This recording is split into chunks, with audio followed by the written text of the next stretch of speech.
Hello, listener. Yes, you. Hi, listening for free. How are you? Are you listening to this podcast? Are you enjoying this podcast? Have you listened to every single episode in our 2 seasons yet? If not, you might want to go back and check out our archives. And if you love it, would you be so kind as to write us a quick review? Because my mum is running out of words to say. It really does help us, the podcast, and therefore the world. Forever grateful, yours truly. Just out here saving the world by ourselves without any superheroes like Spider-Man actually existing, just human beings. Okay, bye. Hi, I'm Loyiso Madinga. And I'm Gail Galley. And this is An Idiot's Guide to Saving the World, the podcast for anyone who cares about building a better world but doesn't know where to start. We are on a mission to get everyone on board to achieve the global goals. Now, there are 17 goals that the world promised to deliver by 2030, and although we are nearly halfway to the deadline, we are not halfway to achieving them. So let's get to work on ending poverty, protecting our forests, and providing clean energy for everyone. You know, the big stuff. All the stuff. In this episode, we ask 2 official SDG ambassadors if countries, businesses, and individuals have started to work together. And as the goals are now halfway through to 2030, we ask them about their hopes for the second half. Dr. Alaa Murabit helped shape the global goals and says that if we want to achieve them, we have to change who is sitting around the table. We don't appreciate the inherent power that people from different communities have, that indigenous communities have. So it was even changing the framing in my own mind to appreciate that incredible amount of power. And the ridiculously charming Richard Curtis, director and writer of many of the world's favourite films, but also a passionate campaigner for the global goals. The times are changing, and what we as members of the public need to do is nudge, nudge, nudge, ask, get people to move quickly. Hi, Gail. Morning, Loyiso. How are you? I am good. My marriage is surviving. How are you? I'm so glad to hear that because we are talking about partnerships in today's episode. How are your general partnerships? And I'm glad to hear your wife is fine. She is great.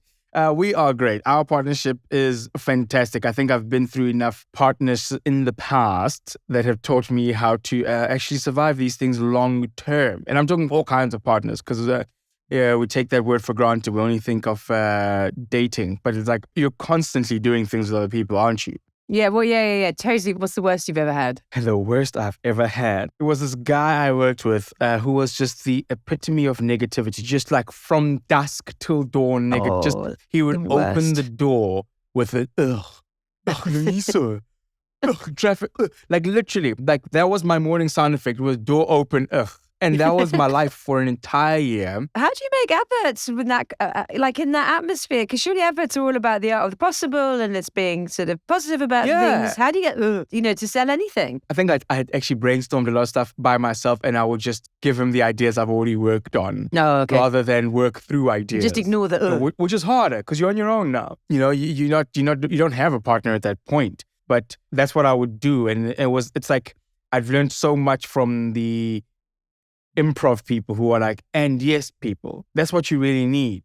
Somebody who will add on to your idea because you'll always find negative stuff. I mean, like in problem solving, that's what we're in it. We're already in the We're trying to unearth ourselves now. No, exactly. I can't stand it. We had a whole training program at the BBC to ourselves. Otherwise known as cynicism, that awful feeling. At the BBC, it's full of thousands of people who will kill stuff off. Mm-hmm. So it doesn't matter. Hey, I've got a great idea. No, that's not going to work because, oh no, we did that. But can't stand it. Or even worse, the phrase was bystanders. So people who don't even give you any feedback, but they're sitting at their sort of back and muttering. Oh, I've watched those guys game because what I've noticed is those people aren't trying to find a solution.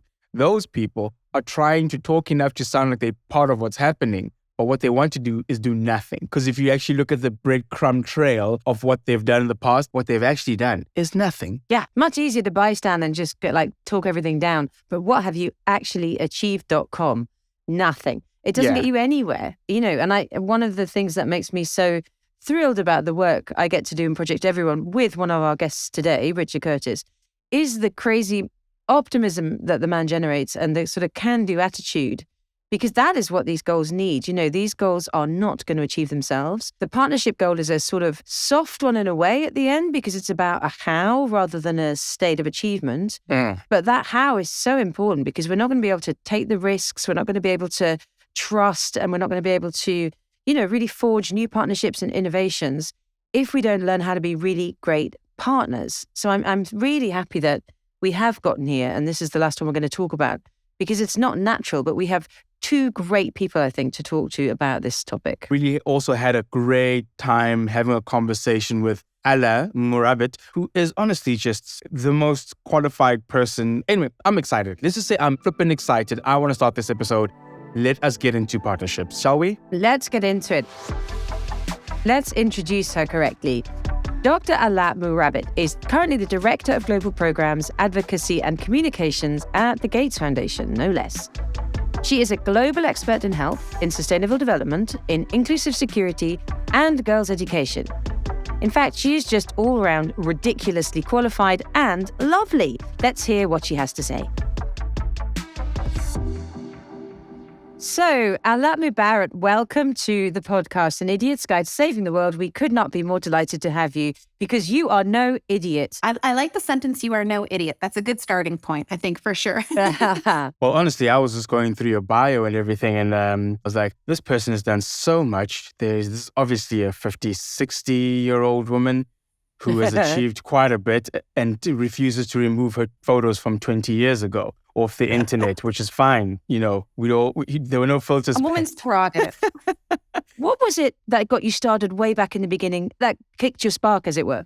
Women did. I was in my final year of medical school, and women during the Libyan Revolution were really, we often look at conflict and we look at who's holding the guns, and we very rarely look at who's holding communities together. And that was women. And it was frustrating for me when the conversation started turning political, not as humanitarian. The women were completely shut out of those rooms, despite all the contributions that they had made. And that was really kind of the instigating point. Part of it all kind of stems from this idea of people telling us, okay, we'll talk about women's rights after we talk about security. And I was like, you can't separate the two. When women are included in peace processes, security is 35 times more likely to last 15 years. Wow. That's a huge difference, given that most peace processes, 90% fail within 5 years. So for me, it was kind of just, I like the numbers. I like seeing the data, and just seeing the numbers, I was like, this makes sense. So my plan originally was to go out to start an organization, the Voice of Libyan Women, to serve as a vehicle to get my message out. And I was like, when I explain this to people, they're just going to get it. I'll be doing this for 2 years, and then I'll go back to medicine full time.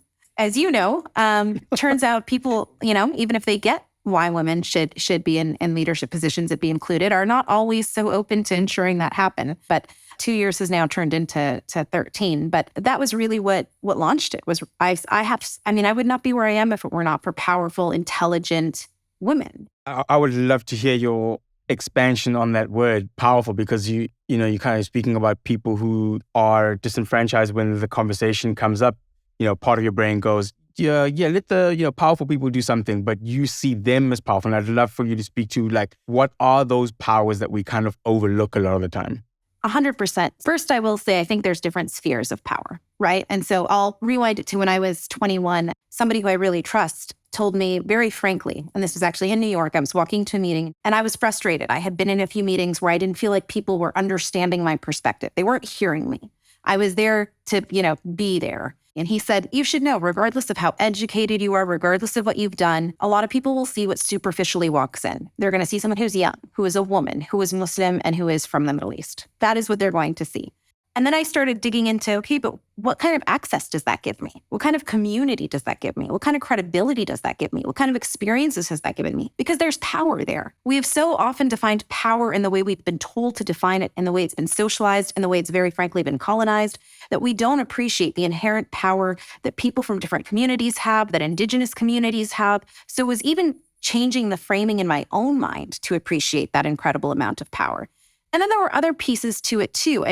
We can talk about climate change, women's rights, et cetera. And I feel like sometimes we beat around the bush because all of those things come down to power. It is about who has the power to be in those rooms and make those decisions, who is more powerful in terms of voice, in terms of decision-making. And that was at 21 when I started thinking, okay, medicine has been an excellent educator. Being part of my national movement is an excellent educator. But what I want to do is I want to shift the very norms and the very paradigms. And that means I need to have both traditional power, and I can't lose sight of my local and my community credibility and power and what I bring in. That to me was kind of the sweet spot. Would you almost say then that there's almost like an instant power, or like an easy to reach kind of power that each person has and can recognize in themselves just by being the person who is in the thing that everyone else is trying to solve? I mean, I think it's interesting the way we even today, the way we frame kind of making a change in the world is everybody talks about it from a very global level. And I actually think the most powerful change makers I've seen are the ones who do it locally. Anybody listening, if you ask yourself and say, okay, where is it that I have power? Where do I have credibility? Where do I have leverage and influence and resource? And what can I do within those spheres? And then the other part of me wonders, if you keep being called, and the UN does it, you're a tomorrow's leader, it makes you feel like, okay, there's not much I can do today. But I never had that. I was in the middle of a war. There was no option but to engage. And I had parents who were telling me, like, of course you can solve this problem. And I was like, well, of course I can. I am the only one who can. And so there is a naivete, I think, that really helped me take chances that shifted the way I operated. And that was important. I think we all had reckless confidence. Some of us didn't end up at the UN at 21 with our reckless confidence. We just ended up on the wrong side of a hangover. So well done to you on that. What was it that attracted you, a powerful change maker by then, to the United Nations? You know, what is it that you were drawn to in the promise of the Sustainable Development Goals and the organization that sat behind it? Because it's not an obvious one to jump into. For me, it was, I think, really entrenched during the Libyan conflict because the United Nations did show up. I started noticing pretty early on that it was kind of a broker of important conversations, and it was a convener of the important voices. And so one day, at the very kind of early stages of our organization, I went to the hotel where a lot of the prominent international figures always were. And I looked for a table of a lot of people with suits, predominantly men. And I was like, that's the table I need to go and talk to. And I went and I said, hi, it's a pleasure to meet you. And Ian Martin was there, who was at the time the UN's representative in Libya. And one of his colleagues, Hans York, who I will always be indebted to, initially got up to almost humor me because I was like, I have an organization. It's not based in the capital. I really need to talk to you about the cool work we're doing. I think he almost sat up in the beginning to be like, okay, let's hear it. What are you doing? So he was really instrumental in helping us set up the first listening tour and actually getting the UN to come out to Zawiya to speak to women there and to bring women to Tripoli to speak. And it was just the beginning of that partnership. And I knew if I wanted to be taken seriously with my own political counterparts in Libya, then I needed to be taken seriously by the people they wanted to be seen and heard by. This episode, we've been trying to do an episode loosely per goal. And this one is about goal number 17, partnerships for the goals. And I'm just curious to hear you answer, thinking about all the partnerships that you have been involved in and are now, right, in your role at the Gates Foundation, where have you seen really fruitful partnerships that you think are making a difference? I mean, I think some of the most fruitful partnerships I've seen have actually been the very kind of usual suspects. The most effective advocates and champions and change makers that I see, especially in Africa and in the Middle East, are young people. We kind of casually say the leaders of tomorrow. No, they're actually doing everything today. They are trying to resolve for the goals while at the same time trying to address and resolve for social misconceptions, interpretations, and historic and traditional norms.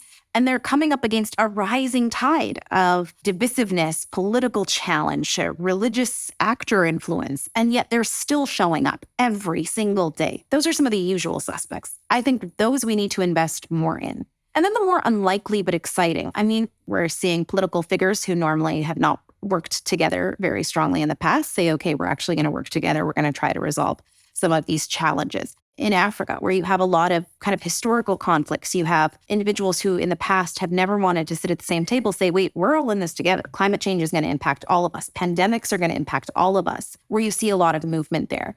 But if we look at how quickly those vaccines were approved, dispatched, and deployed globally, we saw partnerships not just across country, but even within country, different branches of institutions, from military to health to education.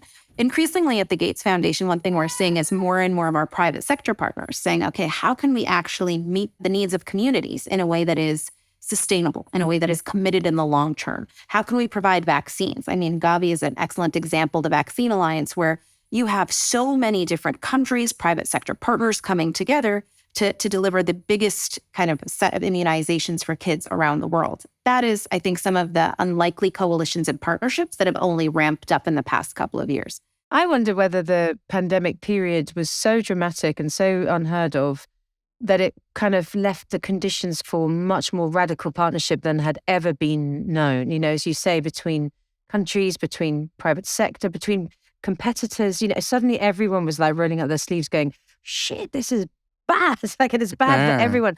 So I'm very hopeful personally that is what's going to get us kickstarted again towards the goals. So what do you think when you think, okay, we're halfway through the agenda, we have half the time left to get to the SDGs, to get to 2030, to achieve the goals. Do you think we're going to get there? And what is it that's giving you hope when you look at that deadline? So I'm very hopeful. Do I think we're going to get to the Sustainable Development Goals by 2030? If we follow the trajectory we're on now, I think we can get to some. I don't think we'll get to all. That being said, I remain incredibly optimistic because there is a command of leadership and of ownership and accountability in this generation and the generation after mine that is incredibly exciting to see. There is we're not taking shit. We're not buying products from companies that aren't honoring our values. And I think it's exciting. I think we should cultivate it. I think we should support it. I think we should reinforce it, because the only way the Sustainable Development Goals actually have sustainable impact is if communities continue to uphold those values. I mean, we were closer to targets 2-3 years ago than we are today, and then we backslid. And we'll continue to meet targets and then backslide if we're not cultivating the leadership that really needs to maintain this as the social norm. And I think we'll meet a lot more of our metrics and our goals than we think we will. But beyond that, I worry that we kind of talk about 2030 as like an end point, and I actually see it much more as a starting point. Because in order for change to actually be sustainable, you have to build it and then you have to maintain it. That for me is what makes me optimistic, because I think we have a very vocal generation who will hold us accountable. I just want to bring that back. What are the things that you've seen now? Oh, we're actually just good at this now. Are there certain things that you can look at and go, phew, at least there's that? So one thing that my childhood taught me was the messenger is as important as the message. So obviously both my parents had favorites. And if I wanted something from my mom, I would go to one of her favorites and I would say, hey, you do this for me and I'll do this for you. And so they would be the one who would go and ask my mom. And I would be much more likely to get a yes answer. And it was excellent. It's so manipulative. I love it. I love it. Yeah, same exactly. in my family. See, you same get in it. my family. We're cultivating young experts in compromise and negotiation, Gail. But it was a really important lesson, because I think what I have seen very much in both the global health and in the women's rights communities is a recognition that we need to widen our messenger base. It can't be the same organizations going and saying the same things. We need to be talking to communities that are impacted in a way that is co-architecting. We need to go and say, okay, what is it you need and what do I need? And that art of compromise, I think, has actually been very interesting to see. And I think one other thing we've been able to do is that partnership piece is really bring more people to the table. And not just in terms of different perspective, et cetera, but almost power mapping. Like, okay, who has influence where, and how can we have a unified message? And so those two things together, I think they go hand in hand. You're not going to get partnerships without compromise. You're not going to get compromise without partnerships. They go hand in hand, and we have to be able to do them together. But those are the two areas where I really think we've made advancements. That's so true. I think that's a very wise observation. And I would add to that, we've just got better at representation from all people everywhere. I think we're getting to some social norms and some campaign norms that will take us further. What we do like to try and do is give our listeners something to take away that they can do to help achieve these goals. And I guess particularly this goal, partnership. What would you say to someone listening to this to do differently tomorrow if they believe in getting these goals achieved? I honestly, I go back to my kind of initial call to action. I think we make the most change in our own communities. We make the most change in our own families. And most of our challenges are actually, most exacerbated and accelerated at a community level. And so I do think the number one thing is to look at your own kind of sphere of power and say, okay, who's missing from the conversation? Who is not in the room when decisions are being made? Or which rooms would I like to be making decisions in? Because that's equally fair. And who holds that power now? Who can I approach? And the second piece of it is, and then who am I bringing into the room with me? Because I think there's a huge amount of value in knowing that you have a constituency and that you are amplifying and that you are bringing others in the room. If you're the first, you should never be the only, and that should never be something you celebrate. Because I agree with you. Yes, we're seeing more people at the table, but we're also seeing people build new tables, and that's exciting. And it can be in the smallest sense. It can be in your own classroom, your school, your workplace. It can be wherever it is, but it's where you hold power. And then you hone that, you cultivate it, you build it. And from there, you can build a movement that gains power and gains credibility and can continue to knock down doors. You said so many brilliant things. We could unpack for a whole second series. I also really want to start singing from Hamilton. You want to be in the room where it happened. Or build a room where it happened. Exactly. Build a room where it happened. Oh, Alaa, it's been such a pleasure. Thank you so much for spending some time with us. Oh, no, I absolutely. Listen back to this with joy in our hearts. And thank you for spending the time. Thank you so much for the work you're doing. The world can't change unless we fundamentally believe it can. And continuing to communicate how and all of the incredible ways it has is such a gift. So thank you both for all the work that you do. Aw, thank you. Well, isn't she the best?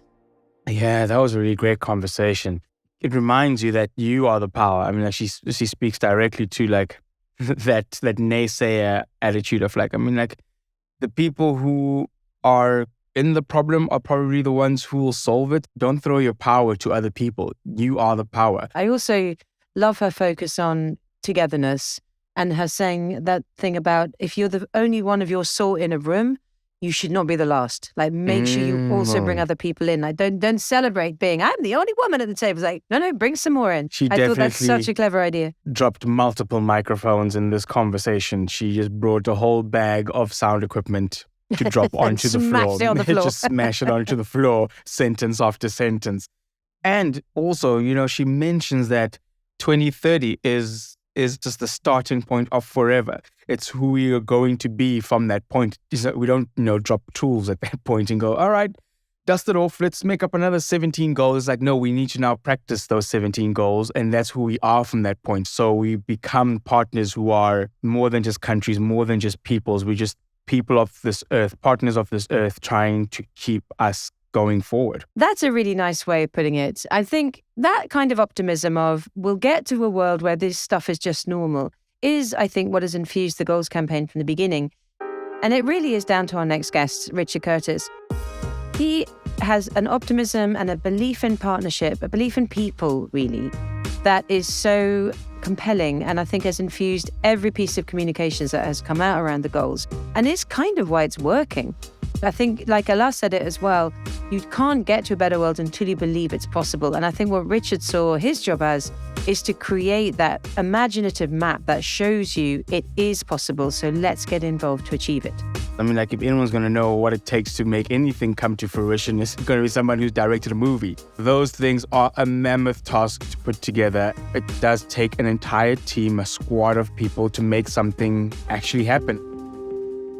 Richard Curtis, welcome to the podcast. Yeah, thank you for joining us. I am extremely glad to be here. So, Richard, this is a podcast all about the global goals. And not to point a finger, but this is sort of all your fault. You, I think, were involved in the United Nations when the MDGs were kind of transitioning to become the SDGs. So what was going through your mind when you approached them and said, well, let's do it this time a little bit differently? Well, I think I'd paid quite a lot of attention to the MDGs. And I suppose, I set up my charity Comic Relief 1986. And then when it came right round to 2005, which was the Make Poverty History and Live Aid campaign, I kind of realized that for the last 20 years, my life had been about fighting for the MDGs, because that was so much of the things where the MDGs were focusing were so often the things that we were giving money to. So when it turned out there was going to be a sequel, and there have been some excellent sequels, Aliens 2, Cheaper by the Dozen 2. I thought, let's make sure that these ones are as great as possible. And then when they really went into negotiation, I realized they are going to be brilliant. They're going to be comprehensive. But because of the fact they're so wide-ranging, some of us better focus on, in a way, the marketing of them. I'm very aware that when we're making my movies, I'm there busy trying to fix every second of a 2-hour movie. But there's someone whose job is making the trailer and someone whose job is making the poster. And I thought there isn't a team who's focusing on that. There isn't a comms team. There isn't a simplification team. And so I was busy trying to find a group of people who were passionate about these issues, but as it were, didn't want to go granular. They wanted to go glorious. Well, that's a nice way of putting it. I was thinking of us always being simplistic and shallow, but I'll take that one. Yeah, I mean, when you're going grand and glorious, I guess it helps, especially when we're focusing on this episode on the goal 17, to have like partners that are going to help you. I mean, like you gave the film analogy.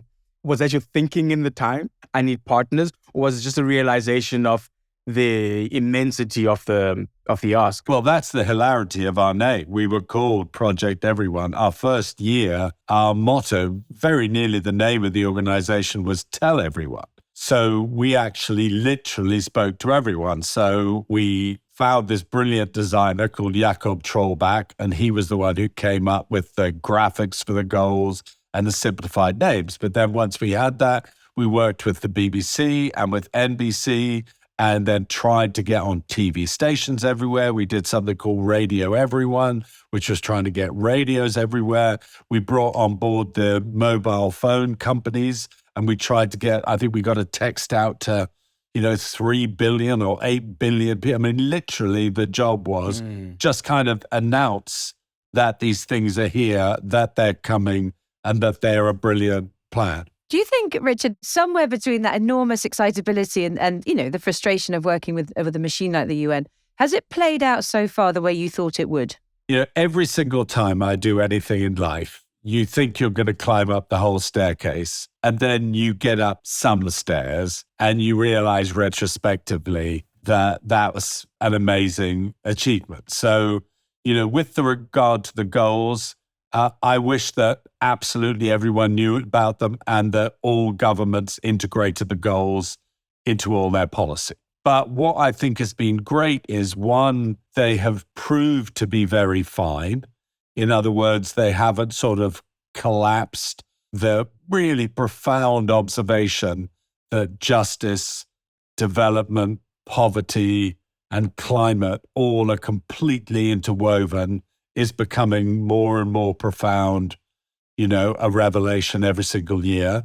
And I think that no other plan has emerged. For me, weirdly, the biggest success has been how incredibly useful they've been to businesses, because I think, governments, they're always having elections and they have to gear their policies very much towards sort of domestic priorities at that time. But businesses have longer term planning.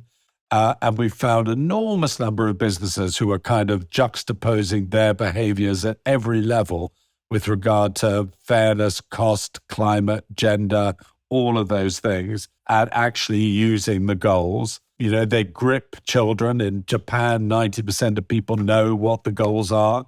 So I would say, as usual in life, a mixed bag, but I think with huge potential in this second half to really become more and more potent as the deadline thing kicks in.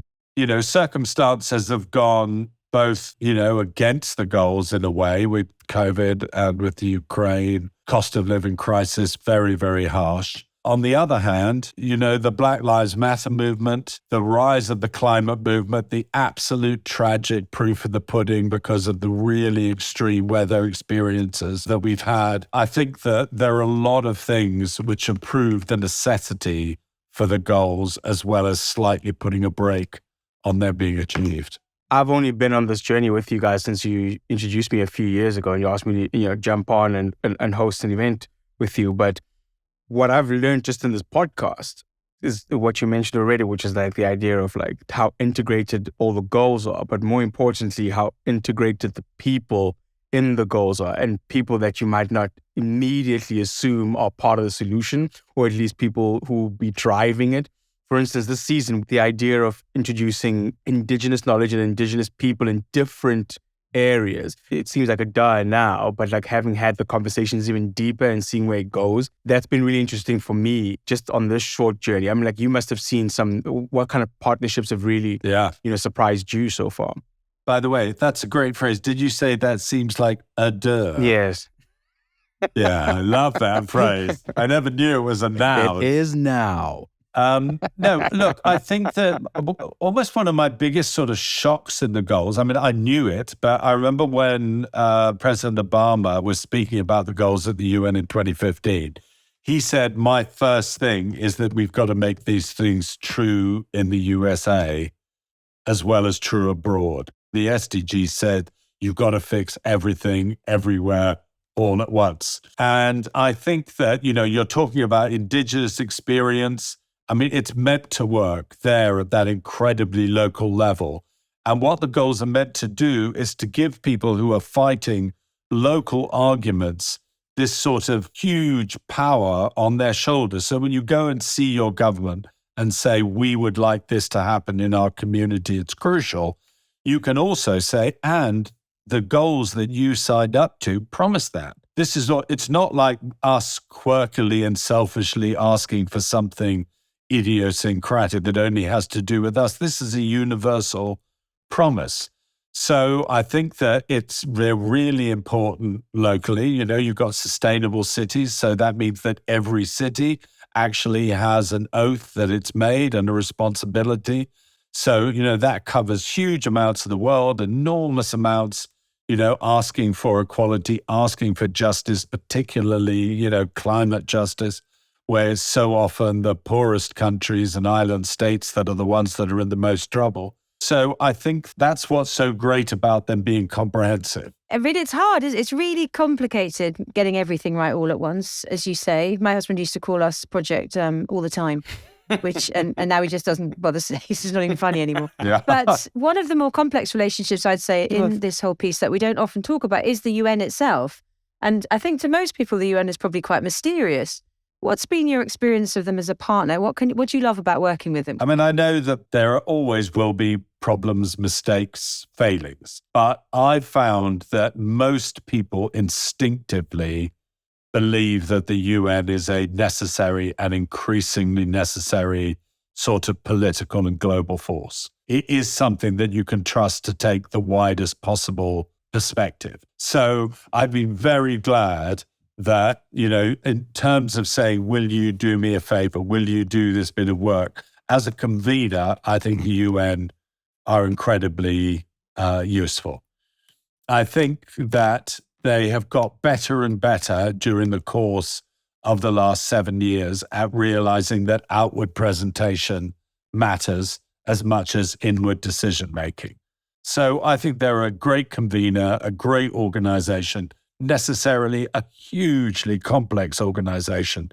But, you have to be patient and understanding with your partners, and they've often been patient and understanding with us and vice versa. Yeah.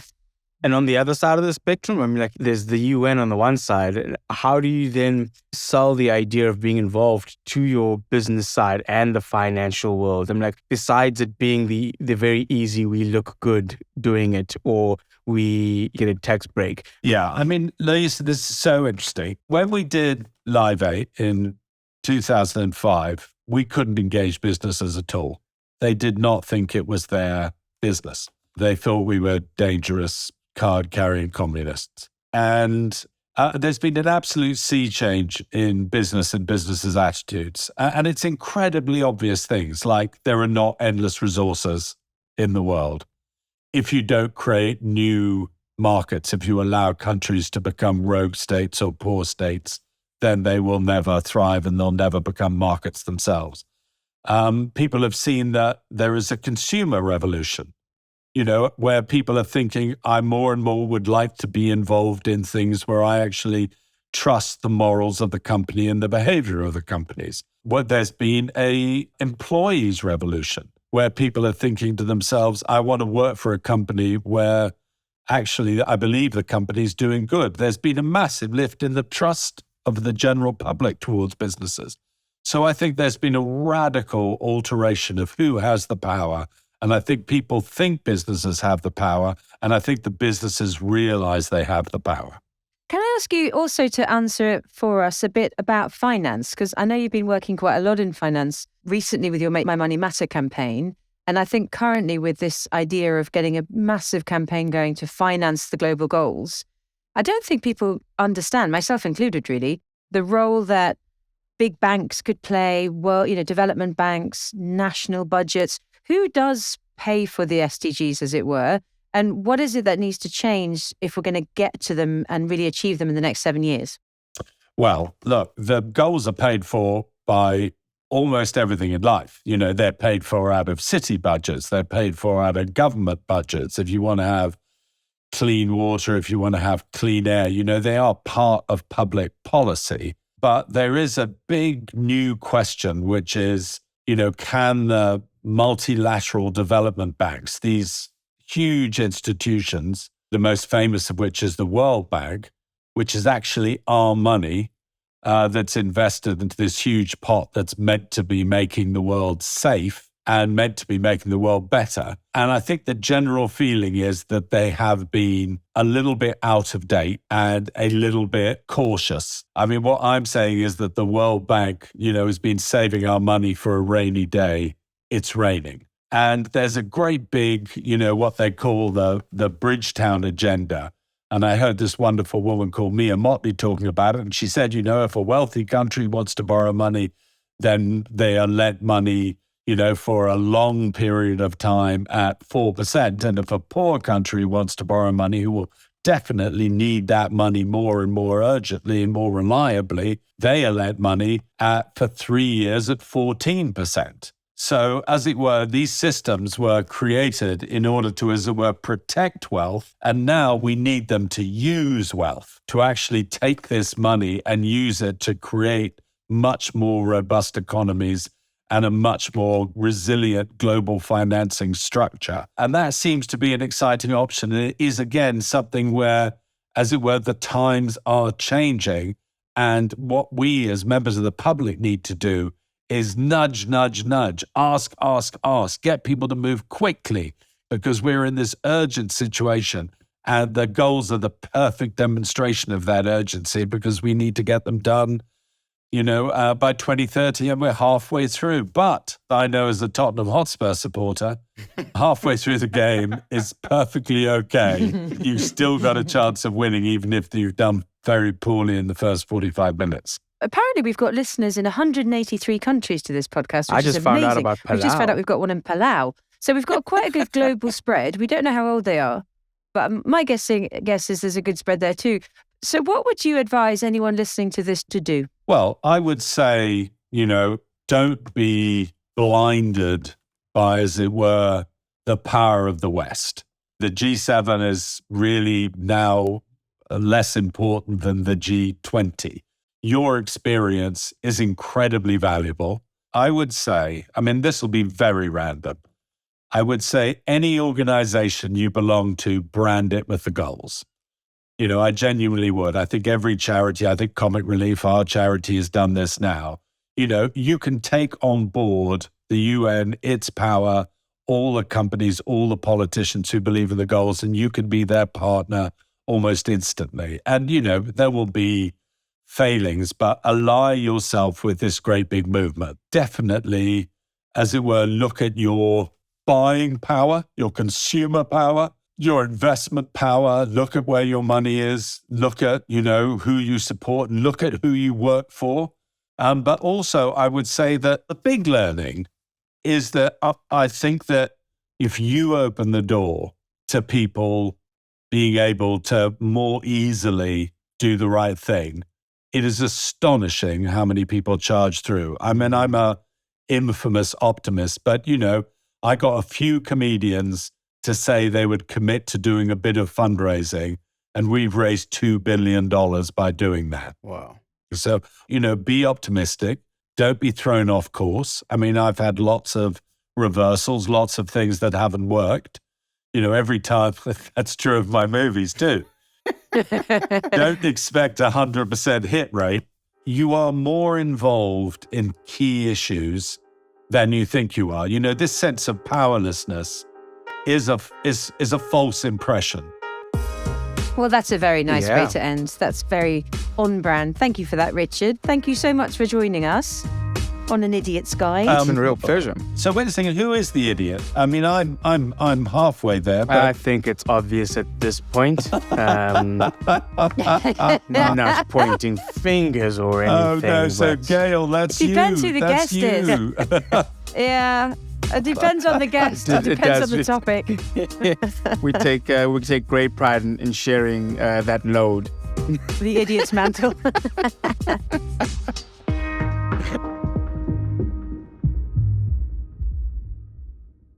See, everything's better when Richard's around. He's just got a really great outlook. You can see why he's an SDG advocate. You can see why he's architected the campaign that we're all following. It just makes you believe it can be done. Well, yeah, you said it, right?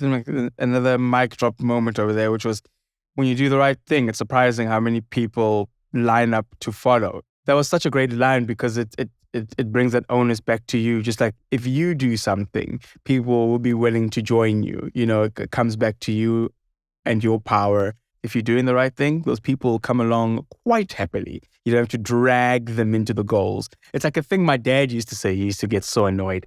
He would say, people are so annoying because they will say we're going to have a meeting at that building over there at noon. And then everybody will look out their window to see who's at the building. And if no one else is there, no one goes to the meeting, even though it's noon already. Instead of, he's like, why don't you be the person? He's like, be the person everyone else sees going to the building, then everybody else will come. And that's the thing. It's like if you see the problem, be the person trying to tackle it. And then chances are that people are just waiting like, oh, phew, you know, I'm glad Thank goodness someone's made the move. Thank God you're here. Yeah. Let me join you. I got a shovel, you know, whatever it is. Totally. And I think when you combine that attitude with the other thing that Richard always preaches, which is it's all right to not get all the way. You know, his thing about it's okay to think you're going to climb a massive mountain and actually only did, so many foothills. But that's fine. You did some foothills. Great. And I think that is the way that we are going to move forward together as a world to achieving these goals. And yeah, we won't get to all of them all at the same time, but we are moving together. And who doesn't want to be moving forward? I think he really got that spirit across. Yeah, let's keep people moving forward then, and sum up this episode so they have the vim to get up off their buttocks and join other buttocks that are already up and off. Should we do? Who swallowed the slightly rude words in the British accent, Bill? I think I was channeling Mr. Bean there. Oh, we could have done this whole episode as favorite Richard Curtis characters. Maybe that's too much of a challenge. Maybe we should just sum up as ourselves, as we're the idiots, as agreed. Let's just be the idiots that we are and sum up what we've learned today. Okay, yes. Let's go. Are you ready for that? I'm ready for that. Let us 3, 2, 1, let's go. Everyone can be a partner. You have the power. And if you are the first one in there, make sure you're not the only one in there. Bring others with you. Yeah, open that door. If you do the right thing, you'll be surprised how many people line up behind you. Yeah, the goals are going to be solved at community level, not just internationally. And believe is such a big point in a better world. Believe, be a yes and person. Don't be the one in the corner going, Think where you have power. Businesses are huge sources of possibility through you, the employees. And you who has any money in a bank or a pension, ask yourself, is it doing any good? Check that money, get to grips with a single local issue and solve that issue for those around you. That is achieving the global goals. Indeed, there is no person too small or insignificant to gain great influence and optimism. And brand any organization you work with the goals. Brand them with the goals. Brand it all. Oh, that's time's up. But if you want to find out more, go to globalgoals.org and click on goal number 17, Partnerships for the Goals, where you can find loads more ways to get involved. And that's it. That is us for this season. It's been absolutely brilliant. I didn't think we'd top the first season, but I think we just might have. It's been a ride. It's been a ride. What have your favorite bits been? Oh my gosh, so many favorite bits. Let's never forget Be More. Be More Bren was for series 1. That was series 1. That was series 1. I'm talking all the, because it's worth going back to all of them, not just this season. Series 1 were Being More Bren, who was farming in the ocean. Then this season was talking to somebody who just, builds diamond planets in their office. Oh my God, yes. We actually talked to a human being doing that. That was quite amazing. And also, men, go listen to our episode about periods. It's not about periods, but look, it's a great episode, period. I also really enjoyed the episode on no poverty, number 1, listening to Rory Stewart and Rutger Bregman. I mean, they so clever, so practical, and so optimistic that we will end extreme poverty in our lifetime. I love that one. I also loved the one about periods and International Women's Day. And I also thought the one on men's mental health was definitely worth a re-listen. Yeah, it really was. With Will Poulter and Alex. That was really great. They've all been great. What are we going to do next? They've all been great. Every time I do one of these things, I'm just like, oh, I didn't know, and now I know, and things actually seem better. You think that diving into this for things to make you feel worse. It's diving into the bog of problems. But it's really diving into the smorgasbord of solutions and amazing people and positivity and just a way forward, just like shining lights of human beings. I can't wait for us to do something else next or whatever it is. I'm going to go out and just do stuff outside my place now. Make my place a better place. You go make your place better. If our listeners can go to wherever you get your podcasts, leave a review, that all will help us come back for the 3rd series. And share with your friends. Share. Get more partners in. Get more partners in. Yeah, flex on us. More flex on other. Coming soon. Gail, misusing that phrase. Go give us a review. Until then, we hope you are part of the solution. It's been such a pleasure bringing all of this to you guys. That's it for me, Loyiso Matinga, the idiot. And me, fellow idiot Gail Galley, saying goodbye. Bye.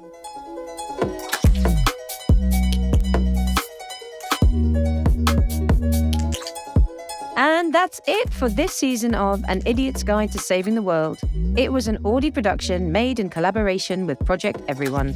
The producers were Yelene Goffin, Ali Winter-Taylor, Eli Block, and Ivor Manley. The executive producer was Ellie DiMartino. Now listen back to all the wonderful episodes in our archives, because they're still topical and full of tips on how you can change the world. If you like them, then one final plea to tell us so. Just leave a short review. Thank you, and we'll see you next time.